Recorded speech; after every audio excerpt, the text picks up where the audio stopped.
मेरे पास ये note 5 pro का मदरबोर्ड आया है बनने के लिए। तो इसमें जो प्रॉब्लम है वीपीएच शॉर्टिंग, लेकिन यही है कि उन्होंने वीपीएच शॉर्टिंग के लिए पावर आईसी को उठा के रिवॉल्व कर दिया, नया भी डाल दिया, ये पावर आईसी भी चेंज कर दिया।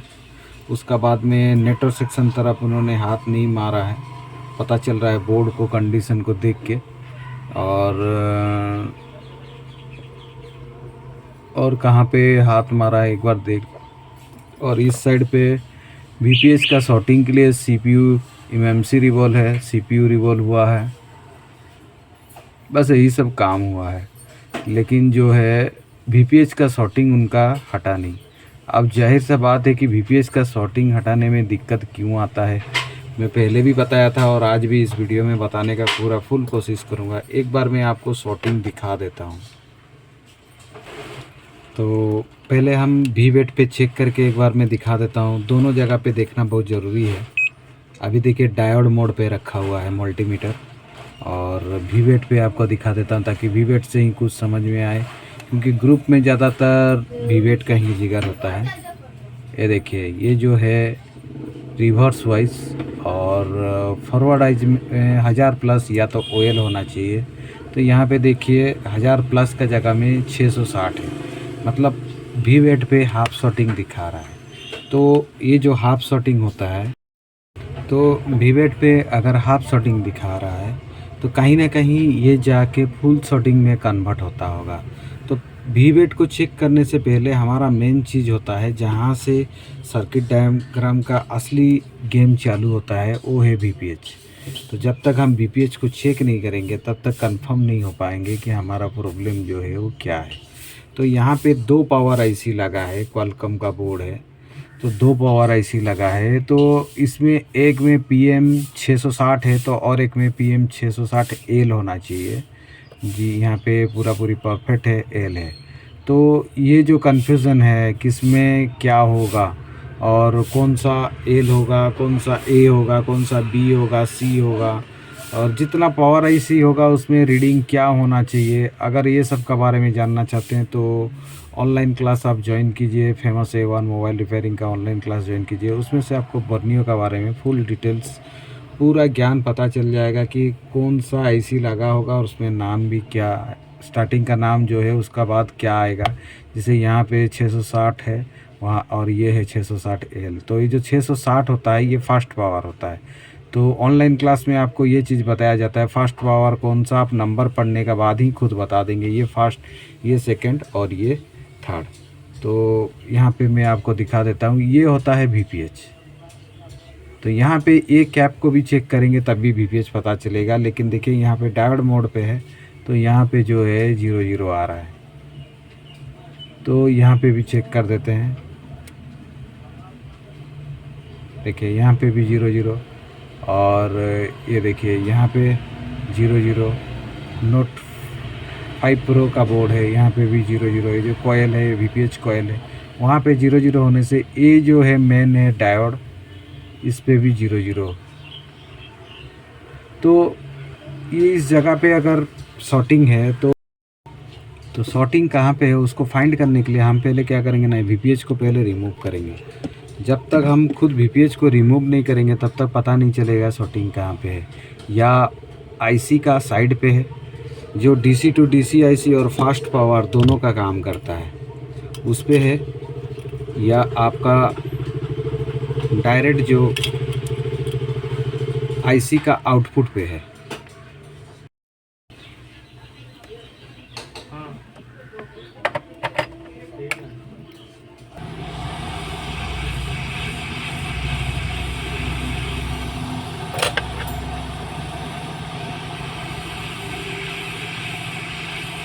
ये सब पुराना बोर्ड है, इसमें ज़्यादा मेहनत अच्छा नहीं होता है, क्योंकि इसका जो एमएमसी है वो बहुत जल्दी ख़राब हो जाता है। तो जब तक हमको फॉल्ट मिला नहीं है तब तक तो काम करना ही पड़ेगा। तो पुराना मॉडल में काम करने से टाइम वेस्ट भी हो जाता है, लेकिन जो छोटा मोटा फॉल्ट रहता है उसको करना ही पड़ता है।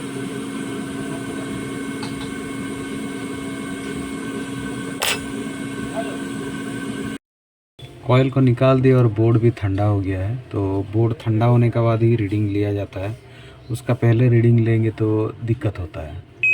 देखिए यहाँ पे शॉर्टिंग है और इस साइड पे शॉर्टिंग नहीं है, और ये जो साइड है ये पावर आईसी का साथ कनेक्ट है, मतलब जो डीसी टू डीसी आईसी का रोल कर रहा है उसका साथ कनेक्ट है, मतलब 660 पीएम 660। तो यहाँ पे अगर शॉर्टिंग नहीं है तो यहाँ पे शॉर्टिंग बता रहा है, तो इस कंडीशन पे ये सब जो है शॉर्टिंग बताएगा सिर्फ इस साइड छोड़ के। तो हम क्या करेंगे, तो ये पावर आईसी रिमूव करने का कोई ज़रूरत नहीं है।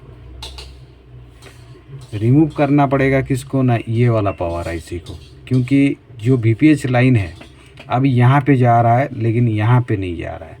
तो हम इस कंडीशन पे क्या करेंगे, इसको भी रिमूव नहीं करेंगे, पहले आई टेस्ट करके देखेंगे कि दिक्कत कहीं पे है क्या, कोई जगह पे पहले जो काम हुआ था कहीं शोल्डर लगा या कुछ भी हो के शॉर्टिंग हुआ है क्या, तो पहले उसको चेक कर लेते हैं, फिर उसके बाद आगे का काम करना ज़रूरी है।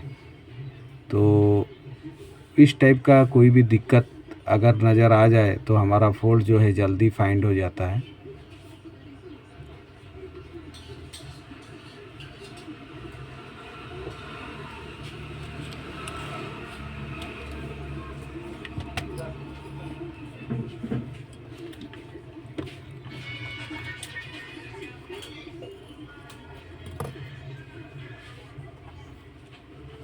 सीपीयू एमएमसी को छोड़ के बाकी जो काम हुआ था, लेकिन ऐसे कोई दिक्कत नज़र नहीं आ रहा है। तो यहाँ पे एक चीज़ नज़र आया है, यहाँ पे एक गैप है, जूम करके दिखाता हूँ।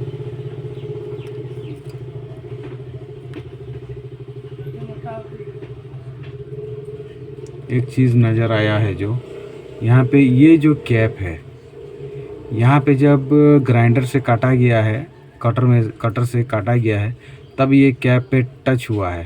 तो यहाँ पे भी वीपीएच आता है और यहाँ पे भी आता है। तो जब पहले हम इसको एक बार रिमूव करके देखेंगे। तो अभी कटर से जो यहाँ पे लगा हुआ है, तो पहले इसको रिमूव करके देखते हैं रिजल्ट क्या मिलता है, फिर उसके बाद आगे का चेक होगा। क्योंकि पहला चीज़ है आई टेस्ट, जब तक आपका आई टेस्ट क्लियर ना हो तो आगे का काम करने में आपको कुछ रिजल्ट नहीं मिलेगा, इसलिए आई टेस्ट बहुत ज़रूरी है। इसीलिए स्टेप बाय स्टेप काम में पहले आई टेस्ट, फिर कूल टेस्ट और बाद में हॉट टेस्ट आता है।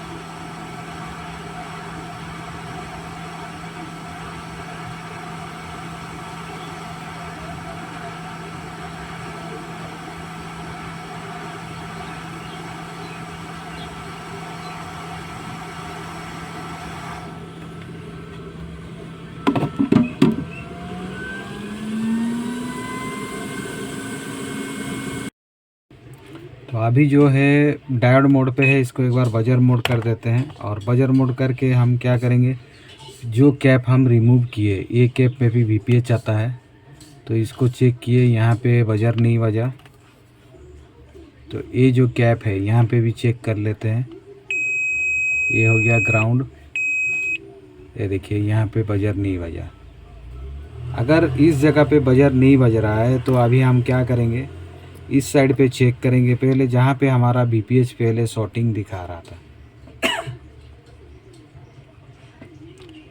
जहाँ पे पहले शॉर्टिंग दिखा रहा था वहाँ पे चेक करेंगे। तो एक आई टेस्ट, ये देखिए यहाँ पे भी नहीं बजा, यहाँ पे भी नहीं और यहाँ भी नहीं, ये ग्राउंड है। तो इसको एक बार बजर मोड करके जीआर चेक कर लेते हैं। देखिए जीआर भी प्रॉपर ओके है।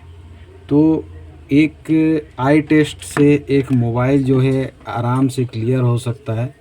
तो हम यहाँ पे वीपीएच कॉइल को पहले इंस्टॉल करेंगे और फिर आगे का जो है बॉक कॉइल को एक बार चेक करेंगे, स्टेबल है या नहीं, या अलग कुछ प्रॉब्लम है उसको भी हम चेक करके देखेंगे। और यूएसबी का रीडिंग, तो हर कोई जो पहले क्या करता है डीसी मशीन यूज़ कर लेता है, तो हमने यहाँ पे डीसी मशीन का यूज़ नहीं किया, क्योंकि डीसी मशीन यूज़ करने से पहले हमारा जो आई टेस्ट, कूल टेस्ट सब है, पहले उसको कंप्लीट करना पड़ता है।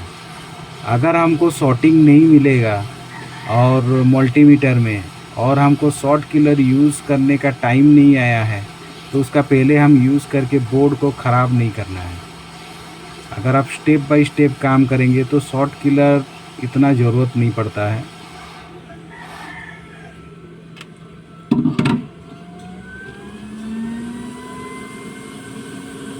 वीडियो में छोटा सा फॉल्ट है, लेकिन जो है कि काम का चीज़ है।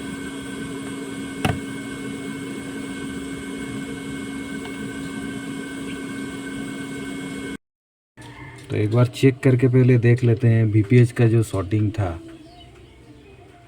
अब वो शॉर्टिंग नहीं है, GR है वहाँ। अब देखिए यहाँ पे भी GR है। और हमारा सबसे ज़रूरी चीज़ वी वेट पे जो हाफ शॉट दिखा रहा था, अब वो शॉट हटा या नहीं। देखिए रिवर्स पहले जो था वही है, फॉरवर्ड 660 था, अभी जो है फॉरवर्ड 1000 प्लस हो चुका है। ये देखिए 1000 प्लस हो गया। ये पहले था 660 और ये जो है पहले सही था, और ये 660 था जो वो अभी आपका। तो अभी इसको हम एक बार बोर्ड पे लगाएंगे और लगाने के बाद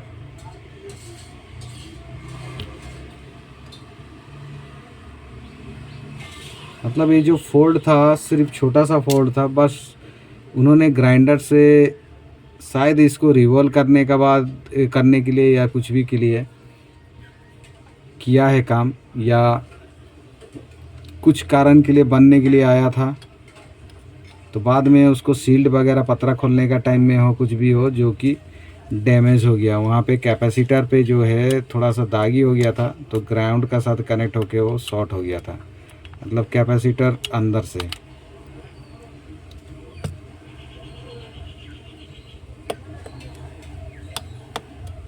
तो यहाँ पे हम पहले एक बार चार्जर को इंस्टॉल करेंगे और चार्जर लगा के फिर उसका बाद मैं आपको USB का रीडिंग दिखाता हूँ। जो रीडिंग ये देखिए, बोर्ड देख लीजिए, चार्जर लगा हुआ है, ग्रीन लाइट भी जल रहा है यहाँ पे, सॉरी ब्लू लाइट जल रहा है, ये बोर्ड है। और यहाँ पे देखिए जो चीज़ आप पहले दिखाते हैं मैं उसको लास्ट में दिखा रहा हूँ सेट को कंप्लीट करने के बाद। इसलिए मल्टीमीटर बहुत इम्पोर्टेंट है, कोई भी काम हो मल्टीमीटर बहुत ज़रूरी है। तो उन्होंने MMC का पास काम किया था, तो MMC पे वो काम किए थे, CPU पे भी काम हुआ था। तो एक बार हम MMC का वोल्टेज चेक कर लेंगे, क्योंकि नहीं तो बाद में दिक्कत होगा। तो पहले इसको चेक कर लेते हैं, यहाँ पे 1.8 वगैरह आ रहा है या नहीं। ये देखिए ओके है, 2.97 ये भी ओके है, ये भी ओके है, और यहाँ पे 1.8 ये भी ओके है, और ये 4 कैप जो है इधर सेम है। तो इसको भी एक बार चेक कर लेते हैं, ये भी ओके है। अगर इसमें दिक्कत है तो MMC का हेल्थ इशू हो सकता है। इतना सारा कोई चीज़ DC का रीडिंग चेक करना ये सब कोई ज़रूरत नहीं है, अगर आप प्रॉपर काम आपको पता है तो। देखिए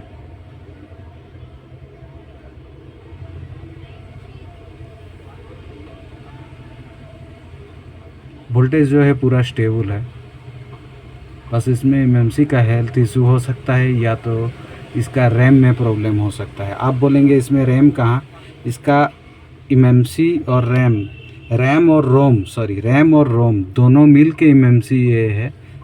तो इसको हम क्या करेंगे, फिर आगे का काम करेंगे। तो वीडियो जो है बेसिक वीडियो में बनाता हूँ बिगनर्स के लिए, और वीडियो आप लोग को कैसा लगा एक बार कमेंट सेक्शन में ज़रूर बताइएगा।